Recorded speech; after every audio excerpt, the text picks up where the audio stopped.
Neat పరీక్షలతో పాటు net పరీక్షల్లో కూడా ఏదైతే పేపర్ లీకేజ్ కారణాలతో పెద్ద ఎత్తున ఆందోళన కొనసాగుతున్నాయి. ముఖ్యంగా నెట్ ఎగ్జామ్స్ 18వ తేదీ జరిగిన నెట్ ఎగ్జామ్స్ను పూర్తి స్థాయిలో రద్దు చేసింది. పేపర్ లీకేజ్ అంటూ సిబిఐకి విచారణకు కూడా ఆదేశాలు జారీ చేసిన నేపథ్యంలో ప్రశ్నాపత్రం 30 లక్షలకు అమ్ముకోవడం సిగ్గుచేటంటూ విద్యార్థులు ఆందోళన చేస్తున్న పరిస్థితి. ప్రస్తుతం మనం తిరుపతిలోని ఏదైతే ఎస్వి యూనివర్సిటీ ప్రకాశం భవన్ వద్ద ఉన్నామో పెద్ద ఎత్తున విద్యార్థులు ఆందోళన చేస్తున్న పరిస్థితి.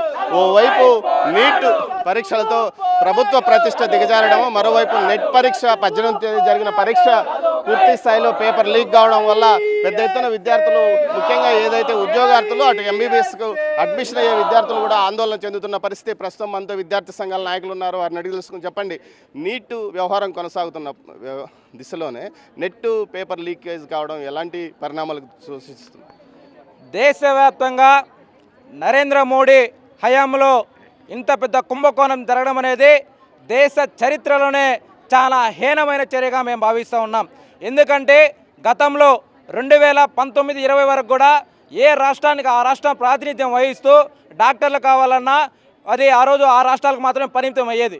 ఈరోజు దేశవ్యాప్తంగా కూడా ఎన్టీఏ నేషనల్ టెస్టింగ్ ఏజెన్సీ ద్వారా ఎవరైతే ఆ కమిటీకి ఏజెన్సీకి డైరెక్టర్గా ఉన్నారో వాళ్ళపైన ఆరోపణలు వచ్చాయి, వాస్తవాలు బయట ఉన్నాయి. కానీ అటువంటి వ్యక్తిని మళ్ళీ ఈరోజు కొనసాగిస్తామని చెప్పి కూడా ప్రభుత్వం చర్యలు తీసుకునే విధంగా వ్యవహరించేదని కూడా దీంట్లో ఖచ్చితంగా బీజేపీ ప్రభుత్వానికి కుంభకోణాలు జరుగుతూ ఉన్నాయి. ఇప్పుడు గతంలో నీట్ ఎగ్జామ్లో ఒక్కొక్క విద్యార్థి దగ్గర నుంచి కూడా 30 లక్షల రూపాయలు ఆ ఏజెన్సీ వాళ్ళు తీసుకున్నట్లు ప్రత్యక్షంగా వాళ్ళే ఒప్పుకున్న సందర్భంలో నిన్న రాత్రి ఏదైతే నెట్ ఉందో దీన్ని కూడా కుంభకోణాలు బీహార్ రాష్ట్రంలో కానీ ఇతర దాదాపుగా 6 రాష్ట్రాల్లో ఈ లీకేజ్కి ప్రారంభమైనటువంటి 7 రాష్ట్రాల్లో కూడా వాస్తవాలు బయటపడినాయి. దీనిపైన నరేంద్ర మోడీ గారు ఎక్కడా స్పందించరు. అదేవిధంగా కేంద్ర విద్యాశాఖ మంత్రి గారు స్పందించరు. కేవలం ట్విట్టర్ ద్వారానో మెయిల్ ద్వారానో మేము చర్యలు తీసుకుంటామని చెప్తున్నారు. అంటే దొంగ ఎవరని తెలిసిన తర్వాత కూడా ఈ దొంగచాట ఆటలు ఎందుకని చెప్పి కూడా అఖిల భారత విద్యార్థి సమైక్య ఏఐఎస్ఎఫ్గా డిమాండ్ చేస్తూ ఉన్నాం. రేపటి నుంచి కూడా దేశవ్యాప్తంగా కూడా పెద్ద ఎత్తున కేంద్ర కార్యాలయం ద్వారా ఆందోళన కార్యక్రమాలు చేపడతామని చెప్పి కూడా ఈ సందర్భంగా మేము తెలియజేస్తూ ఉన్నాం. అంటే ఈ నీట్ పరీక్షలు కానీ నీట్ పరీక్షల వ్యవహారం కొనసాగుతున్న నేపథ్యంలో నెట్ పేపర్ లీకేజ్ వ్యవహారం బయటకు వచ్చింది. నెట్ మాత్రం రద్దు చేసింది. నీట్ విషయంలో కేవలం ఏదో ఒక సెంటర్లో మాత్రమే అక్రమాలు జరిగాయి, అక్కడ మాత్రమే మరీ పరీక్ష నిర్వహిస్తామంటున్నారు. ఈ విషయాల మీద ఎలా తీసుకోవాలి? ప్రభుత్వం ఎందుకు ఈ విధంగా వెనుకడుగు వేస్తుందని? ప్రభుత్వం వెనుకడుగు వేయడానికి ప్రధాన కారణం ఈ ప్రభుత్వంలో ఈ కుంభకోణంలో బీజేపీ కేంద్ర మినిస్టర్ ఎవరైతే ఉన్నారో వాళ్ళ హస్తం ఉందని చెప్పి కూడా మనము హైదరాబాద్లో జరిగినటువంటి భారీ ఎత్తున ర్యాలీలో కూడా విద్యార్థి నాయకులు కూడా ఆందోళన కార్యక్రమంలో వాళ్ళు కూడా చెప్పారు. ఈ ప్రభుత్వ సహాయం లేకుండా ఏదైతే టెస్టింగ్ ఏజెన్సీ ఉందో వాళ్ళు ఎటువంటి చర్యలు తీసుకోలేరు. కానీ ప్రభుత్వం యొక్క హామీ అండదండ లేకపోతే ఈ చర్యలు తీసుకెళ్ళని చెప్పి కూడా వాళ్ళు డిపార్ట్మెంట్ వాళ్ళు కూడా చెప్తా ఉన్నారు. మీరు చెప్పండి అమ్మా, ఎలాంటి డిమాండ్స్ మీరు? అంటే ఏ రాష్ట్రానికి ఆ రాష్ట్రం ఎగ్జామ్ నిర్వహించాలా, లేకపోతే ఏ రాష్ట్రానికి ఆ రాష్ట్రం ఎగ్జామ్ నిర్వహించాలా, లేకపోతే మొత్తం పూర్తి స్థాయిలో దేశవ్యాప్తంగా ఒకే ఎగ్జామ్ ఉండాలనుకో? సార్, దేశవ్యాప్తంగా మొదటిసారి నీట్కు సంబంధించినటువంటి పేపర్ లీకేజ్ అది సెంట్రల్ గవర్నమెంట్ ఆఫ్ ఇండియా ఆధీనంలో ఉన్నటువంటి నీట్కి సంబంధించినటువంటి ఎగ్జామ్ లీకేజ్ అవ్వడం అంటే ఈరోజు విద్యా వ్యవస్థ పూర్తి స్థాయిలో చిన్నభిన్నమైందని చెప్పేసి చెప్పుకోవాలి.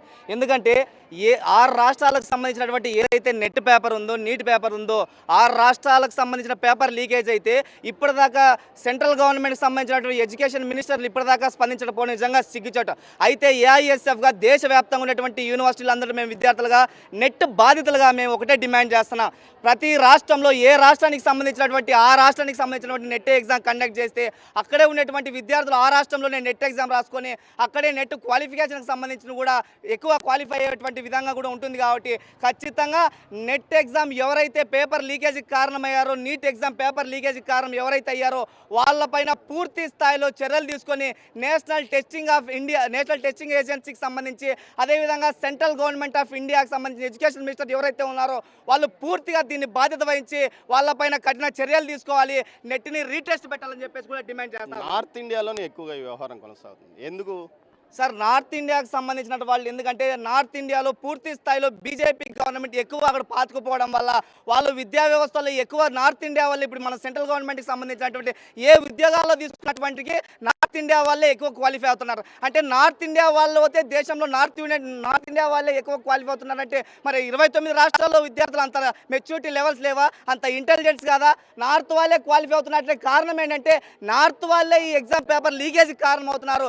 నార్త్ వాళ్ళకే ఈ లీకేజ్లు అవుతున్నాయి కాబట్టి వాళ్ళే క్వాలిఫై అవుతున్నారు. మరి 26 రాష్ట్రాల్లో 29 రాష్ట్రాల్లో ఎందుకు అతి తక్కువ క్వాలిఫై అవుతున్నారు సెంట్రల్ గవర్నమెంట్ పెట్టేటువంటి ఎగ్జామ్లో అని చెప్పేసి ఒకసారి ఆలోచించుకోవాల్సిందిగా విజ్ఞప్తి చేస్తా ఉన్నాం.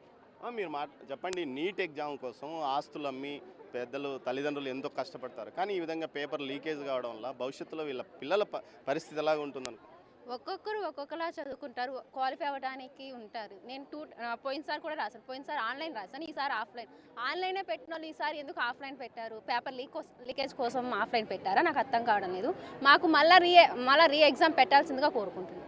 మొత్తం మీద ఏదైతే నెట్ ఎగ్జామ్ పేపర్ లీకేజ్ విషయంలో ప్రభుత్వానికి ఇది సిగ్గుచేటని, పేపర్ లీకేజ్ ఎలా అవుతుంది? కేవలం ఉత్తరాది రాష్ట్రాలకు సంబంధించిన ప్రాంతాల్లోనే పేపర్ లీక్ కావడానికి కారణమేమి? ఉత్తరాది ఆధిపత్యమే ఇక్కడ కొనసాగుతుంది. మొత్తం మీద చూసుకుంటే అన్ని ఉద్యోగాల్లో ఉత్తరాది వారికి ప్రాధాన్యత కల్పించడానికే ఇలాంటి వ్యవహారం నడిపిస్తున్నారా అంటూ విద్యార్థి సంఘాలు ఆందోళన వ్యక్తం చేస్తున్న పరిస్థితి.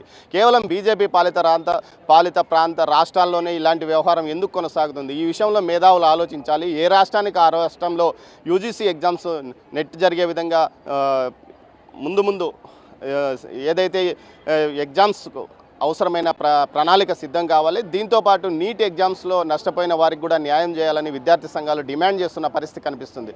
కెమెరా పర్సన్ పురుషోత్తంతో దామోదర్, తిరుపతి ఎస్వి యూనివర్సిటీ నుంచి. For more videos like this, subscribe Big TV channel.